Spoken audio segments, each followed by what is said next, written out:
Vamos a continuar con el libro de Eclesiastés. Ya estamos terminando el capítulo 4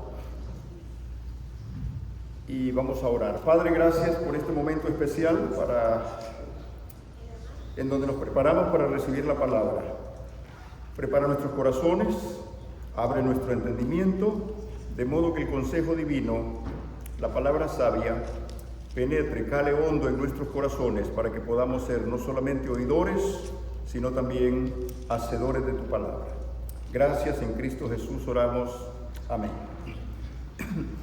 Al llegar al final del capítulo 4 de Eclesiastés, encontramos unas palabras un tanto enigmáticas, en donde el sabio dice: mejor es el muchacho pobre y sabio, 4:13, mejor es el muchacho pobre y sabio que el rey viejo y necio que no admite consejo.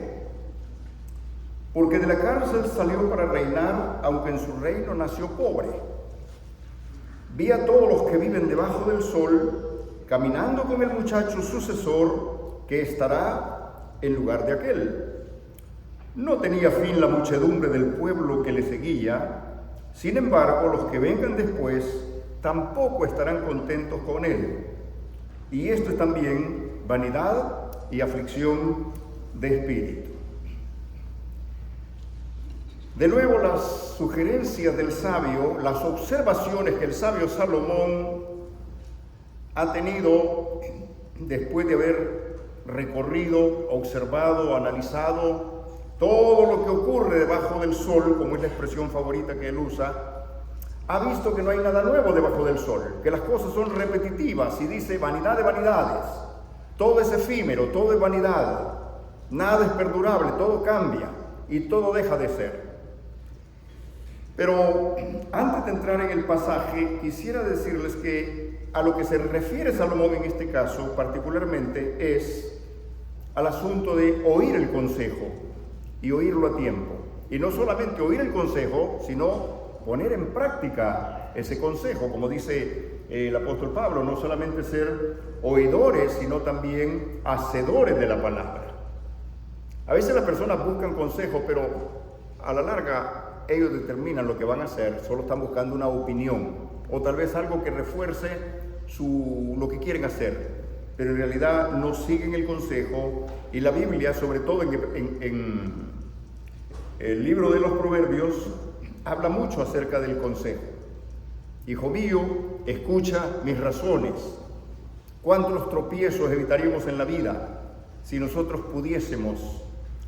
atendiésemos los consejos de nuestros padres, de nuestros maestros, de nuestros pastores y de todos aquellos que de una u otra manera se esfuerzan por instruirnos? Cuando en una de las muchas despedidas del apóstol Pablo, allá por el capítulo 20, verso 27, una de las cosas que les recuerda a la congregación es que les dice: yo no he rehuido anunciaros todo el consejo de Dios. Todo el consejo de Dios, porque muchas veces nosotros buscamos las promesas nomás, como los niños que solamente ven la parte de encima del pastel y no quieren comerse el resto, sino solamente lo que está arriba. Y yo conozco cristianos que se alimentan solo de promesas, pero cuando van a la parte dura de la doctrina, lo que tiene que ver con las enseñanzas, las exhortaciones, los cambios drásticos que a veces tenemos que hacer en la vida, como que no nos gusta mucho, nos gusta solamente todo ese vertedero de promesas y promesas y promesas. Y yo recuerdo que había una Biblia, yo no sé si todavía está en existencia, la Biblia de promesas. Todo era un arcoíris, aquello era un arcoíris, uno no sabía dónde leer porque todo era de promesas y promesas y promesas, y dale con las promesas. Aquí Salomón está diciendo que mejor es el joven pobre y sabio que el rey viejo y necio. Eso no amerita tanta explicación, a simple vista se puede ver como una gran verdad, como una gran declaración. Mejor es un muchacho aparentemente insignificante, sin ninguna relevancia, pobre, pero sabio es, que el rey viejo, con mucha experiencia, con mucho prestigio, con mucha riqueza, pero necio. Quiero decirles que entre las cosas que una iglesia cristiana debe de hacer es la consejería. Es muy importante. Muchos matrimonios no colapsaran si escucharan el consejo de Dios. Hay personas que se casan inadvertidamente, nunca fueron a una consejería, ni se les ofreció ni la solicitaron. No hace falta. Para casarse no se necesita saber tanto. Lo importante es cómo va a quedar la boda, lo importante es cómo van a ser los detalles, las invitaciones, la música, el arreglo, la liturgia, la bendición, los amigos, los que vienen, la comida. Pero poco importa si entraron advertida o inadvertidamente a lo que se llama la relación matrimonial. Consejo prematrimonial. Y estábamos hablando el miércoles precisamente en cuanto al consejo, a la disciplina. Que la disciplina de alguna manera es de carácter preventivo. Cuando el pastor o el maestro nos habla la palabra de Dios y nos enseñan, están previniéndonos a través de la palabra que caigamos o cometamos los errores que siempre hemos estado cometiendo. Básicamente, la parte preliminar del consejo de Dios es la prevención. El sabio ve el mal y se aparta. En mi corazón he guardado tus dichos para no pecar contra ti. Básicamente es prevención, pero luego viene la parte exhortativa, donde ya exhorta, y sobre todo aquel que está en un pecado, en una desobediencia o en una actitud que no es la mejor, el mensaje es exhortativo, casi directo, a que debe de arrepentirse, porque la Biblia dice, por tu pecado no confesado vas a perecer. Tarde o temprano tu pecado te alcanzará, dice la Biblia. Y aunque Dios perdona el pecado no deja de tener sus consecuencias. Cualquier persona, la Biblia claramente dice, Dios no puede ser burlado. Todo lo que el hombre sembrare, eso también segará. Todo lo que nosotros sembremos, desde actitudes, palabras, acciones, eso es lo que vamos a cosechar a la larga.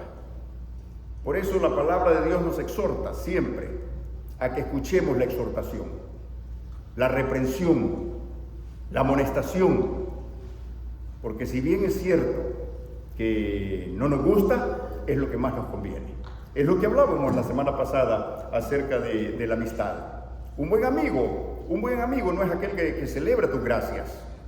Un buen amigo no es aquel que es un cómplice tuyo y que como tú le tienes apañadas algunas cosas, él también te las apaña a ti. Un buen amigo es uno que con amor te exhorta, ora por ti y te trata de llevar al camino correcto. Estoy hablando de un buen amigo.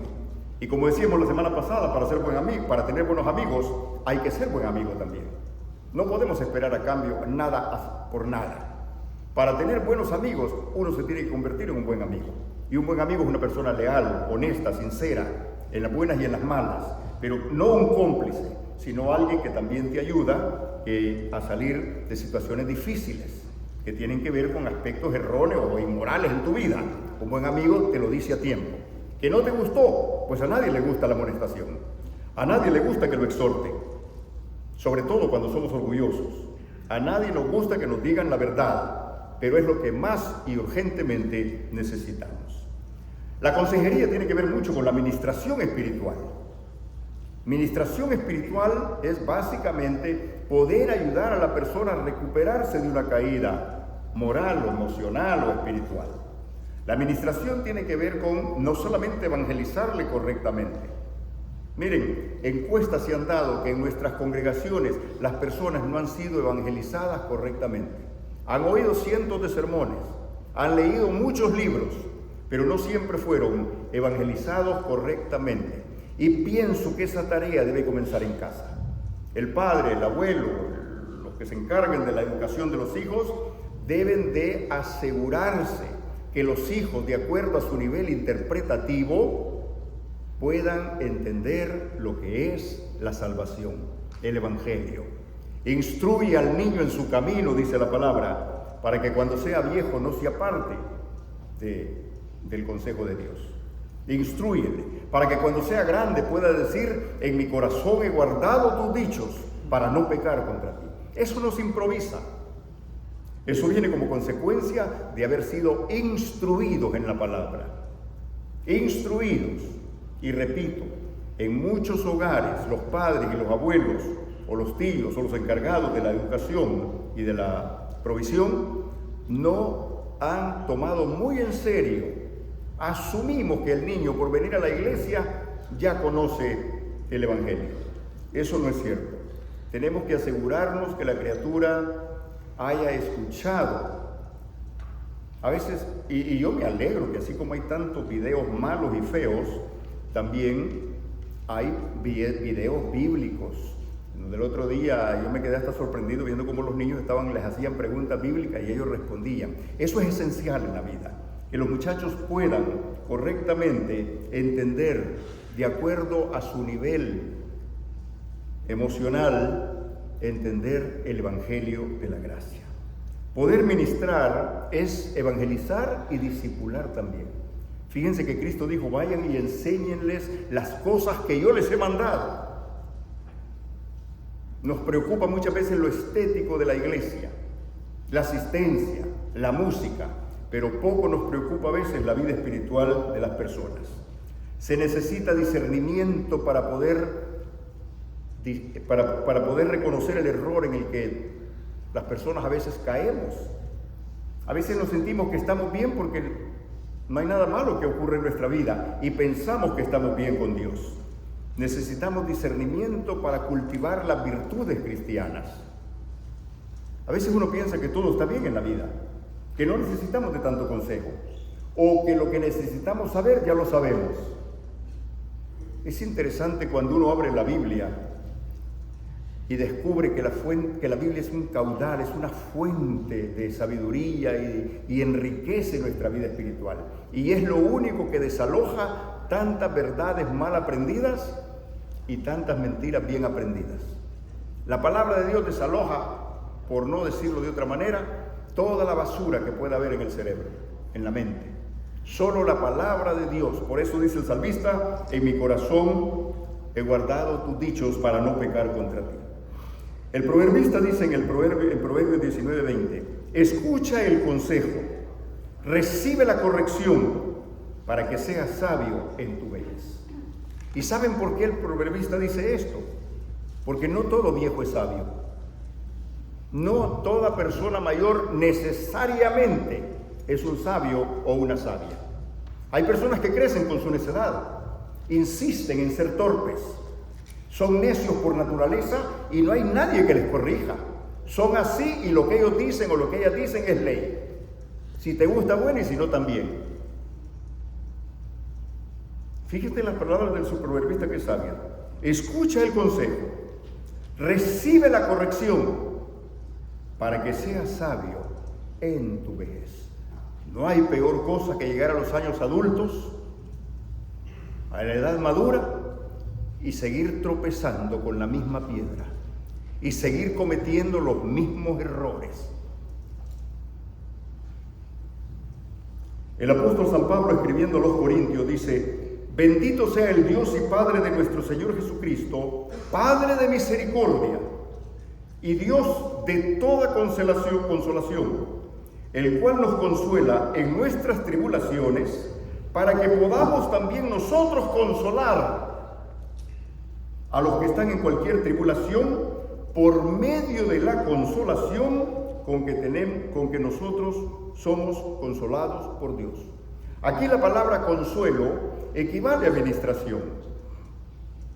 No solamente es compadecernos de la crisis o del dolor que embarga a otra persona, sino poder ministrarle para que salga de esa situación, poder ayudarle en su necesidad espiritual, poder guiarle a los pies de Cristo, poder enseñarle qué es andar en nueva vida, poder enseñarle exactamente qué quiere decir la Biblia cuando dice que tenemos que aborrecer el pecado, que tenemos que andar en nueva vida, que tenemos que cultivar las virtudes de aquel que nos llamó de las tinieblas a su luz admirable. El cristianismo es una escuela, es un sendero de ascensión donde constantemente estamos cultivando virtudes, pero al mismo tiempo crecemos y ayudamos para que otros también crezcan en los caminos de Dios. La palabra de Dios, incluso el apóstol Pablo usa un término que dice ministros competentes de un nuevo pacto. Y esto no es para clérigos, es para que todos nosotros recordemos que tenemos un llamado, y ese llamado es la ministración. Ministrar a otros, desalojar, por un momento despreocuparnos de nosotros mismos y ayudar a las necesidades, no solamente de los hijos o de los parientes más cercanos. En el mismo trabajo, ¿cuántas veces encontramos personas con grandes necesidades? Tener la mirada del pastor, como cuando dice la palabra que Cristo vio a las multitudes y las vio dispersas y desamparadas como ovejas que no tenían pastor. Esa es la mirada compasiva del evangelista, del creyente que ministra. En tu familia pueden haber ovejas desamparadas, personas extraviadas, perdidas, y pueden ser religiosos, pero están perdidos. Sabemos perfectamente que están perdidos porque la Biblia dice no por obras, y uno está confiado en que como es buena persona se va a salvar. Como es buena persona, lo más seguro es que esté en el cielo. Pero la Biblia no dice eso. La Biblia no dice que por ser buena persona, y estas son las verdades que tenemos que enseñarle a las personas. Ser buena persona es tal vez una virtud, es una parte altruista del ser humano cuando quiere superarse, quiere mejorarse y quiere ayudar a otros. Pero claramente la Biblia dice no por obras para que nadie se gloríe. Somos salvos por gracia mediante la fe en Jesucristo. Entonces es muy importante que recordemos que como hijos de Dios, la presencia de Dios reposa en ti. Nosotros somos el reflejo, el resplandor de la gloria de Dios. Porque si el Espíritu Santo habita en el creyente, él mismo dice la Biblia que levantó a Jesús de entre los muertos, te levantará a ti también, porque mora en ti. Si el Espíritu de Dios mora en ti, reposa la presencia de Dios en tu vida. El poder de Dios te asiste, porque claramente la palabra de Dios dice, recibirán poder cuando haya venido sobre ustedes el Espíritu Santo. Lo que pasa es que no usamos ese poder para ministrar. No usamos ese poder para testificar. No usamos ese poder para pedir como conviene. Pero el poder está ahí. El Señor dijo claramente, recibirán poder y me serán testigos en Jerusalén, Samaria, Judea y hasta lo último de la tierra. El carácter de Cristo se refleja en el creyente. Las personas van a ver en ti no un común y corriente, no un cualquiera. Van a ver una persona distinta, con un carácter transformado, porque la Biblia dice, si alguno está en Cristo es nueva criatura. La vida de Cristo se refleja en el creyente. Aquí no estamos hablando de una afiliación política, no estamos hablando de un cambio de religión, estamos hablando de una transformación que se opera en el creyente como consecuencia del encuentro y la comunión que hemos tenido con Dios. Entonces, fíjense, antes de abordar ese pasaje, que dice el sabio Salomón, mejor es el muchacho pobre y sabio que el rey viejo y necio que no admite consejos.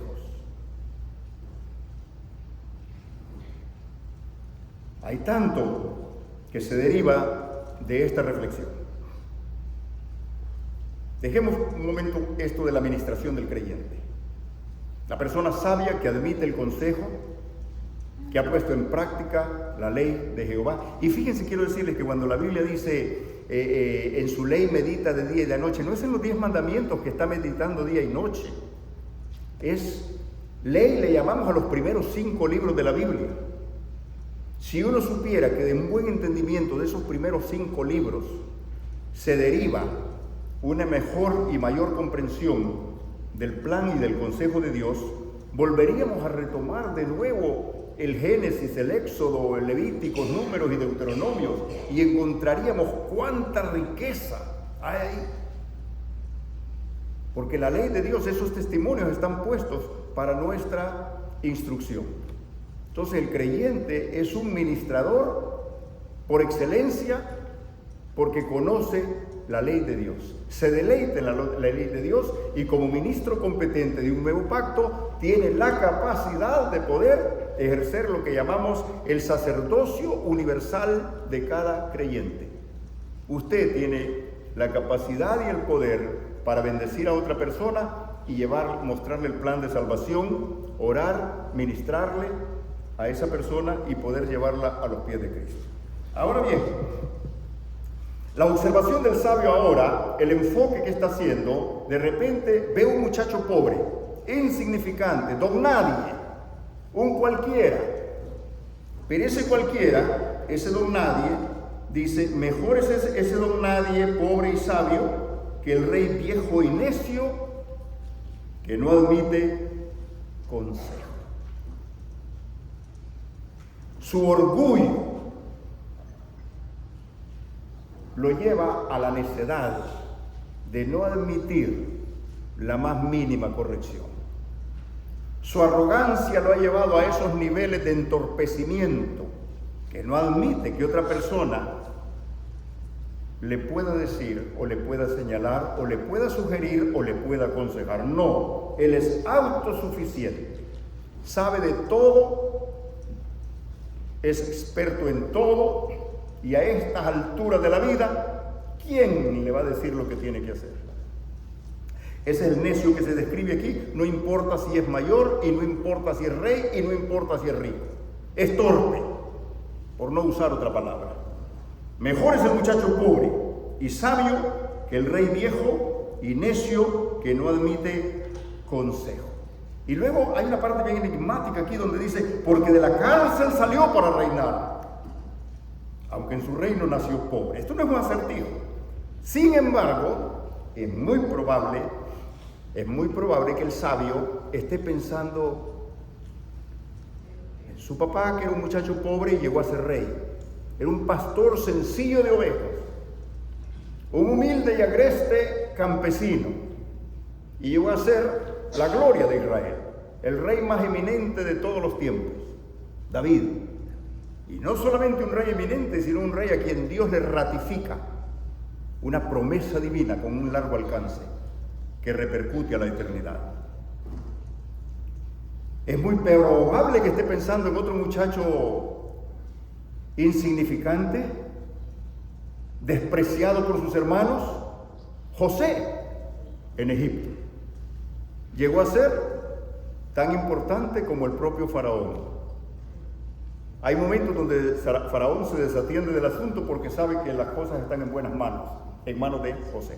Estuvo hasta preso, fue vendido como un esclavo, repudiado de sus hermanos, insignificante José, blasfemado, vituperado, y sin embargo llegó a ser el más grande. No sabemos qué pasa por la mente del sabio en ese momento, pero está pensando en un muchacho pobre,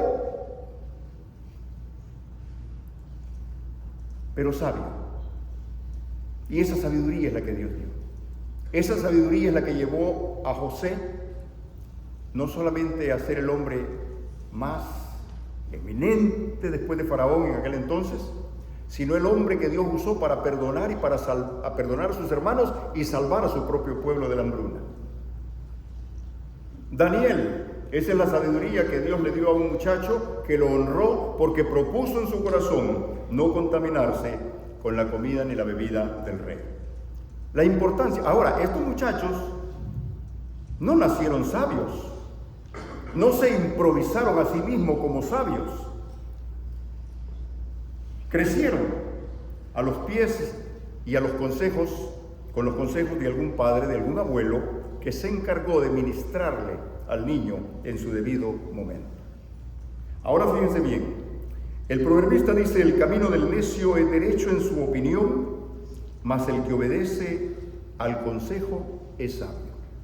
Estos muchachos fueron sabios porque Dios les dio la sabiduría, porque también vio lo dócil de sus corazones para atesorar las enseñanzas. Daniel nos improvisa, los amigos de Daniel nos improvisaron, José nos improvisó. Ahora bien, después de que pudo haber pasado por la mente la historia de Daniel, la historia de José, la vida misma de su propio padre, Salomón sigue pensando en este caso. Y es un tanto enigmático porque dice, vi a todos los que viven debajo del sol caminando con el muchacho sucesor, que estará en lugar de aquel. Aquí es como una ley inexorable. Ese muchacho pobre, incluso salido de la cárcel, va a llegar a ser una persona eminente. Y lo van a seguir por un tiempo, dice Salomón, porque las personas nunca van a estar satisfechas. Si tienes un buen rey, un buen gobierno, un buen presidente, hay que criticarlo. Si no lo tienes, también hay que criticarlo. Nadie está contento, jamás están contentos ni con el sistema, ni con su presidente, ni con su gobernador, jamás. Y por bueno que sea, no están contentos. Es lo que está diciendo aquí la palabra. No tenía fin la muchedumbre del pueblo que le seguía. Por un momento es popular, pero después va a caer mal. Por un momento tiene toda la popularidad del mundo, pero de repente ya no, nadie le sigue. Los que vengan después, dice, tampoco estarán contentos con él. Y esto también es vanidad de espíritu. Miren, aquí una de las cosas que también Salomón está mencionando entre líneas es la tentación de la popularidad. El rey es torpe, pero es popular. El rey es necio, pero por ser rey y por ser rico, todo el mundo tiene la mirada puesta en él. Luego viene su sucesor, que también es temporal. Va a haber un momento en que es una persona popular, pero esa popularidad también es de carácter temporal. Y las personas buscan popularidad. Fíjense que este es un mal de la humanidad.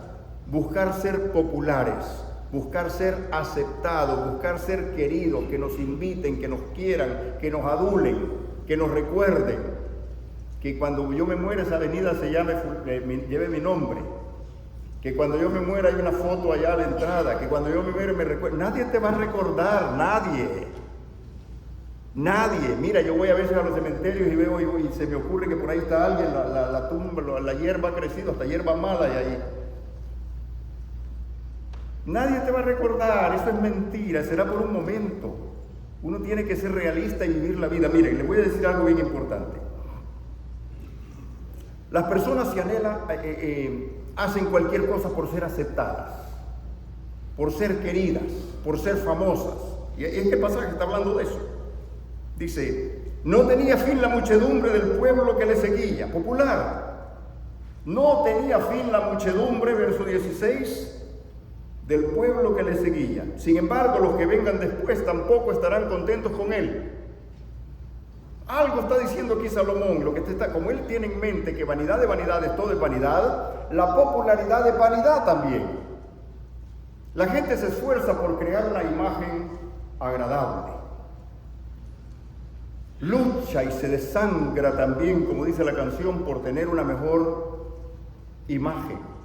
Hace cualquier cosa para ser aceptado, para ser querido, para ser venerado, para ser popular, que te quieran. Y empeña hasta el alma, si la pudiera empeñar, para que lo quieran, para que lo recuerde, para que a la posteridad nadie te va a recordar. Haz lo bueno que tengas que hacer, sé lo más correcto que puedas hacer, sin esperar que nadie te va a recordar, o te van a agradecer por haber sido mejor. No, hay que ser prácticos. Esto es vanidad, dice aquí el proverbista también. Miren, si usted, por ejemplo, hoy en día le pregunta a un joven quién fue Luis Pasteur. Luis Pasteur, tal vez por el apellido haya sido un francés.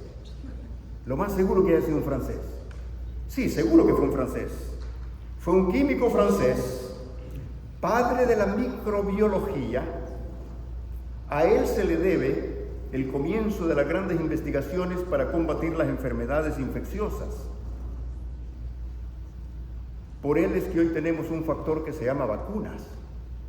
Fue el primero que empezó a aislar los virus y bacterias y creó sistemas inmunológicos y empezó a tratar el asunto de la rabia, la difteria, el tétano, la tifus, la fiebre amarilla, cosas que hoy ni la oímos mencionar, pero en aquel entonces era un azote contra la humanidad.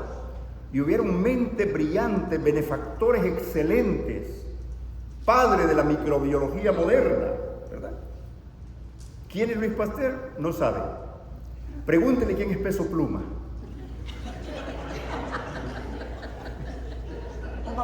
Pregúntele quién es Conejito Malo. Bad Bunny. Un cualquiera.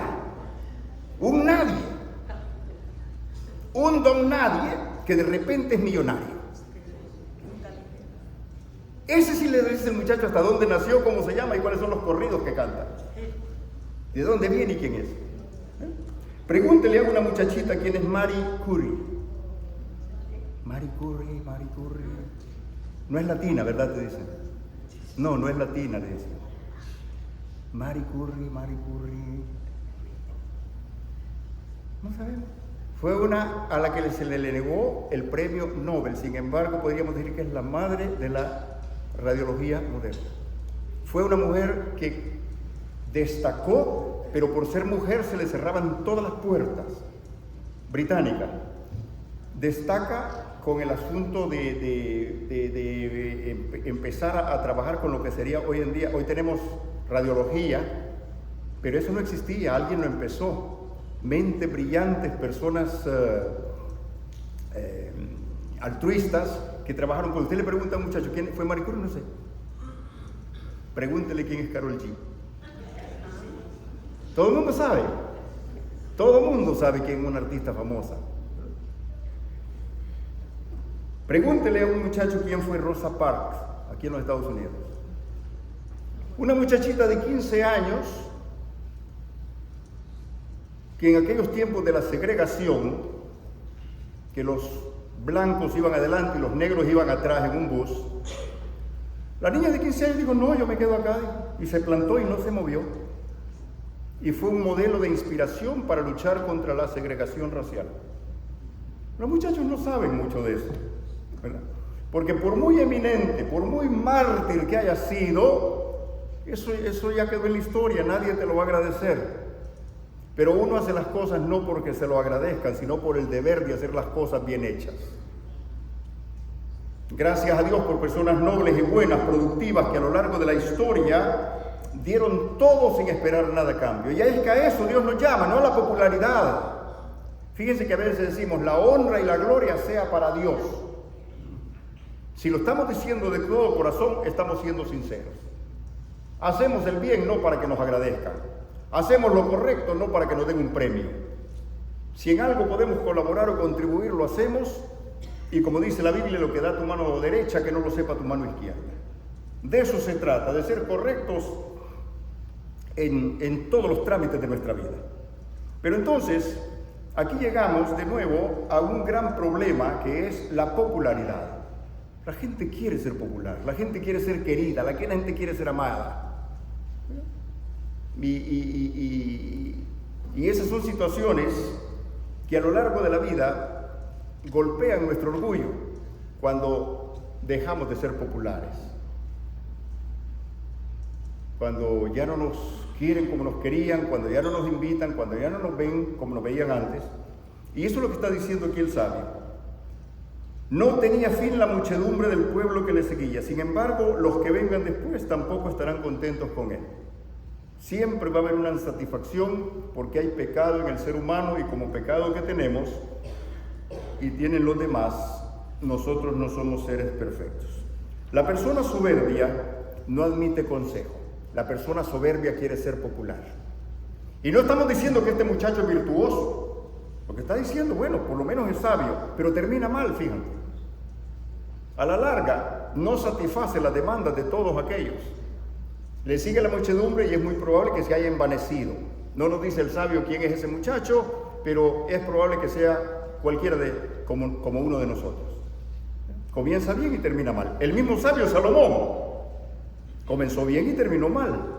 Y eso lo sabemos todos, ¿verdad? Si los gobernantes se rodearan de consejeros buenos, no digamos cristianos, eso ya sería mucho pedir.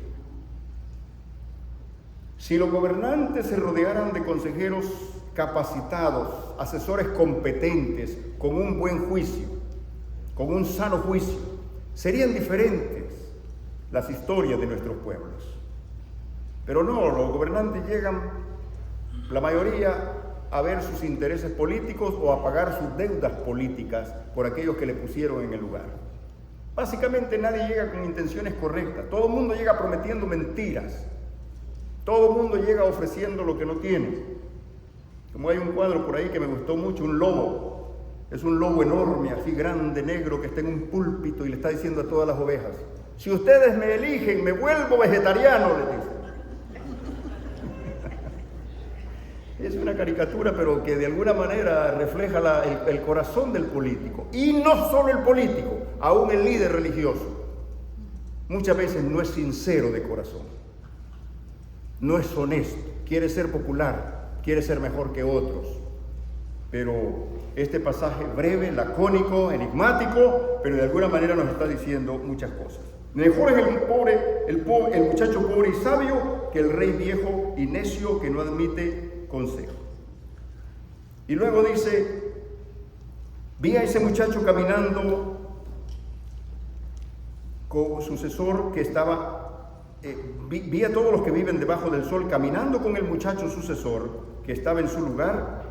No tenía fin la muchedumbre del pueblo que le seguía, sin embargo, los que vengan después tampoco lo serán. Básicamente dos cosas que se destacan: la negligencia de no aceptar consejo, de creer que lo sabemos todo, de llegar a viejos y seguir tropezando con los mismos problemas,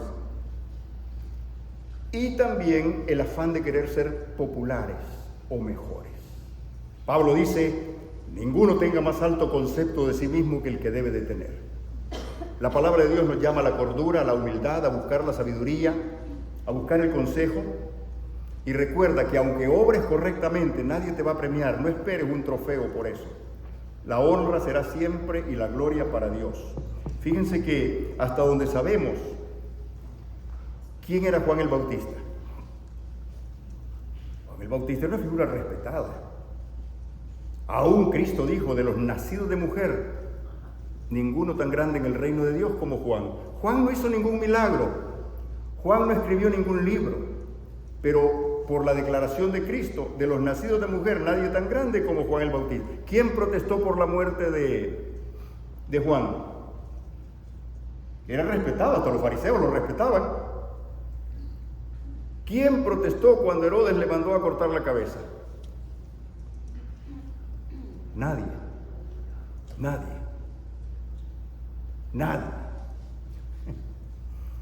Y esto es así. Mañana es otro día, todo ya quedó en el olvido. Nadie salió a hacer protestas por Juan, o hubo una manifestación más, lo mataron.